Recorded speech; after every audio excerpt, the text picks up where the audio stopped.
What's up, everybody? Welcome to the Revival. My name is JJ, and it's time for some more pickups.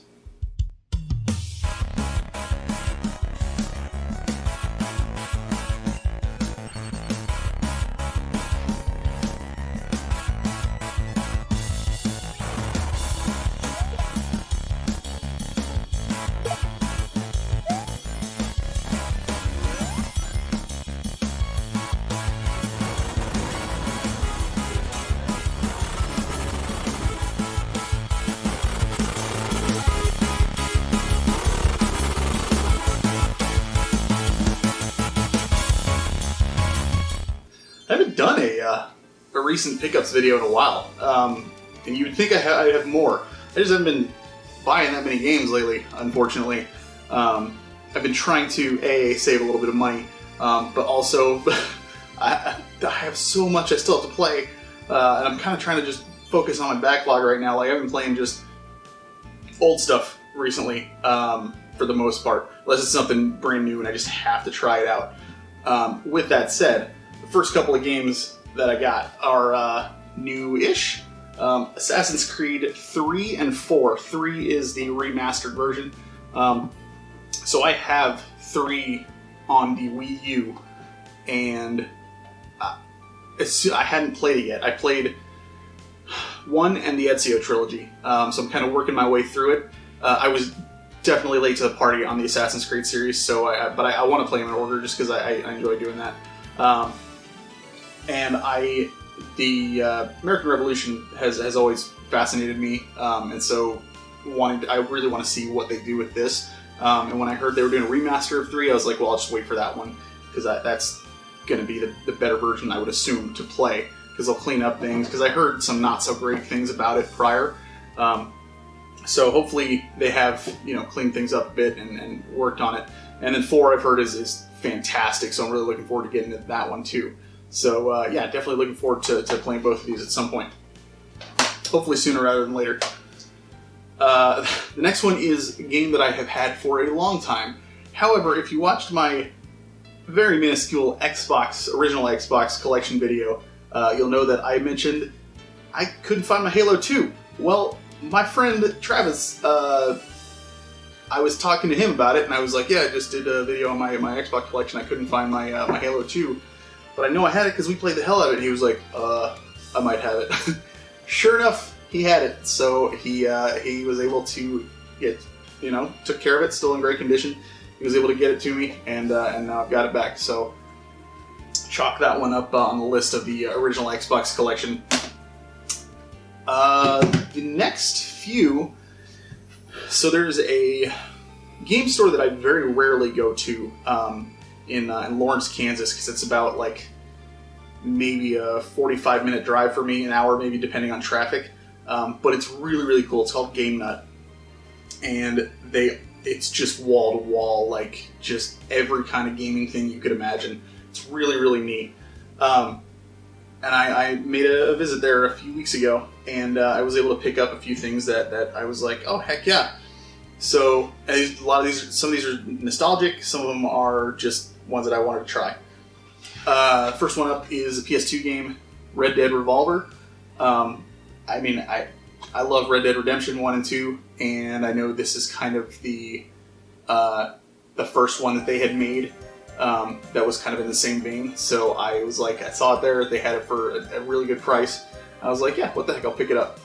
So I snagged it, and I honestly don't know too much about it. But I definitely want to give it a shot at some point, because it if it's anywhere near like the others, then I'm going to enjoy the hell out of it. I've got a handful of NES games here too. First one is POWS, Prisoners of War. So I'll be honest, I don't remember too much about this game because I didn't play it very often, but I do remember playing it with my friend in New Jersey when I was, I don't know, second grade, something like that. I mean, I was really young, and I just remembered seeing the label, the box art on there, and I was like, I think I totally remember the game. So this is just a super nostalgic pickup. These games were super cheap, by the way, and I snagged it. So I'll probably give it a shot at some point just to be like, oh yeah, I do remember this game. And then I don't remember whether I liked it or hated it because I didn't play it very often, but I definitely remember the label. And I remember thinking it was called POW. That's kind of what like struck it. I was like, POW. I did used to call it POW, I think, when I was a kid. Next one is ridiculously nostalgic for me.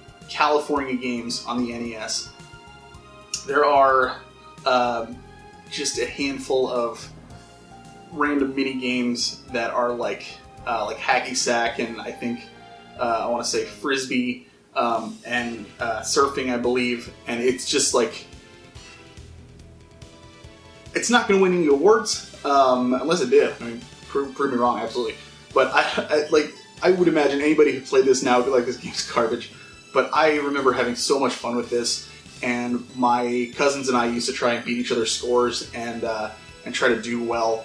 And we all had games that we were good at. Like the hacky sack game, I was terrible at, but I remember my cousin was amazing at it and could, just go forever.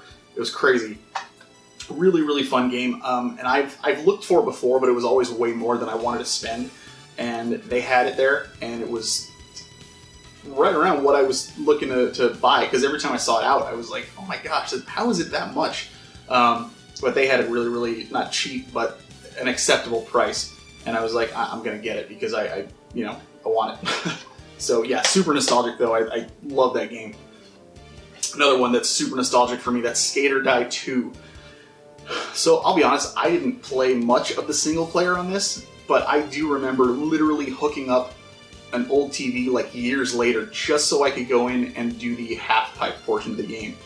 There's something, there's like an option you can pick at the beginning, like on the opening screen, where you can just forgo the single player campaign and just do Halfpipe, where you go back and forth, do tricks and whatnot. I was terrible at it, but I don't know, there was just something fun about trying different things and just having fun just skateboarding on there.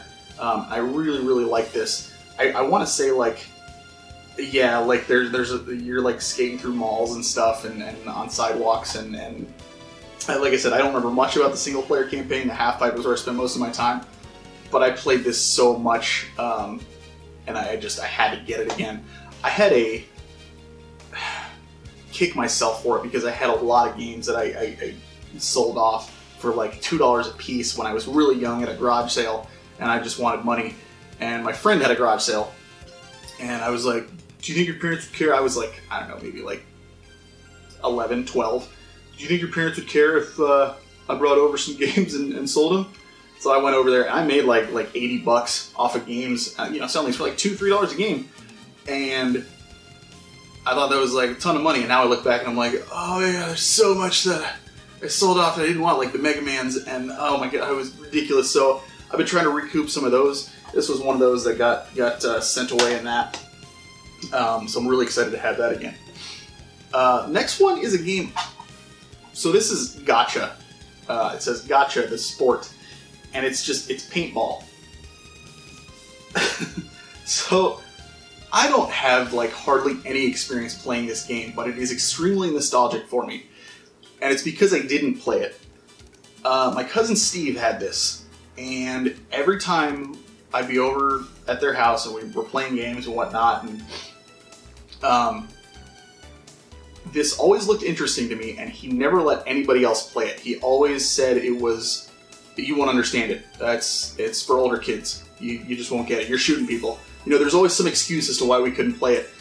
And so, as soon as I saw it, I was like, oh my god, that's the game that Steve would never let any of us play. Like, holy crap. So I was like, I had to pick it up. So I'll play it now, Steve. What you got? What you got, Steve? I'm gonna play Gotcha. It's probably terrible. I don't know. But I am excited to finally have that as well. So those are the games that I picked up at Game Nut in Lawrence. Awesome game store. The next three I got, so I went to a flea market here in Kansas City with a friend of mine. There's a really, really big flea market called Super Flea. And like, we had never been there before, but we had heard people mentioning like there's this big giant flea market and blah blah blah. And I used to go to flea markets when I lived in Jersey when I was a young kid with my parents or my aunts and uncles, whatever. Out here, I have never been to one since I moved out here, and that was in '92 that I moved out here. I was like, I want to go on a game hunt. I want to see if maybe there's something there, something like that. So my friend John and I went out there, and we walked around. We were there for a good 2-3 hours. There was like 2 stores that had games. They were so ridiculously overpriced, and like I was just like, I don't know how. And there's got to be somebody who's buying them at those prices because they clearly, are still there and stuff like that. But if you know what some of these games go for typically, and then you walk in there and see that, it's just like, you guys are insane for charging these, because collectors are not going to want this stuff. So they're kind of hoping for people who don't know enough about pricing and going with that. So it was a little frustrating that I didn't get anything. But so we left. He went home, and I was on my way home, and I was like, you know what, screw it. I'm going to go to a vintage stock that I know is on the way. So I walked in, and I saw 3 games for a decent price that I was like, you know what, I'm not going home empty-handed. Heck yeah. So I picked up. First one is Star Tropics 2, Zoda's Revenge. Haven't played it, but I love Star Tropics. It is a fantastic game, so I'm really, really looking forward to giving this a shot as well. And I really like the cover for it. Just a neat, like, evil knight guy thing with a book. But I'm super excited to get into it because I love the first one, so definitely going to give that a shot at some point. And then I also saw Ys, Wanderers from Ys. It's Ys 3. Funny enough, I've never played a single Ys game, but like Happy Console Gamer, one of my favorite YouTubers, is like, he loves this series. He always talks about it. I still have yet to play any of them, and I really want to. I saw this one for pretty cheap, and I was like, I'm gonna snag it. Why not? So one day, yes, I will get into it, hopefully. And the other game that I got there was I love the Mario sports games. They're all really, really fun. This one is Mario Golf. Yeah, Mario Golf Toadstool Tour. Mario Golf Toadstool Tour on GameCube. The aesthetics are just gorgeous. I love it. I love the way the box looks. Has the instructions and everything in there. It's awesome. It's I haven't played it yet, but I have no doubt that I'm going to enjoy it and give it a shot at some point. I think the only Mario game that I'm missing, from the big ones like these, is Mario Strikers, which I really, really want. So hopefully I can get that at some point, but I think that actually goes for a decent amount. So I have to get lucky on that. But really excited to have this one as well. Last thing I want to show off. This is super cool, and I saw this like on Etsy at random, and I was like, holy, because every now and then, like, I'll go on there and look for. Sometimes people will put ROM hacks onto a cartridge or something, and if it looks really nice, I'll get it. Like, I have a Final Fantasy VII NES on a cartridge that has a nice box with it, instructions, a map on the inside. It's really, really neat looking. And so I'll just kind of look around and see, I'll look for magnets or little pieces of art, that kind of stuff, because, man, there's people do some amazing things out there, and I wish I had half the artistic talent that, some of these people have. And it's really cool. So this one, I definitely want to give her a shout out, because I think these are so cool looking, and they were super cheap. So great price for them. Naytendo, Naytendo. So definitely go check out her store. These are Switch cases for Final Fantasy VII, Final Fantasy IX, and 15 Pocket Edition. Obviously, there's no game or anything inside of it because they're all digital. But these look so cool sitting up with the rest of the collection. And I saw it, and it was like they were so reasonably priced for what they are. More so, I would have probably paid a little bit more, to be honest with you. But they're really nice. They look great. They look official, to be honest with you, and just super cool. So definitely go check out Naytendo on Etsy, because this is just really neat. And she's got a bunch of stuff on there, so definitely go check her out. I really just wanted to make sure that I had given her a shout out for that, because that is just so neat. to me. So guys, thanks for watching. Hopefully I'll be able to get a few more things, and it won't be so long before my next pickups video. But as always, thanks for watching, and keep on gaming.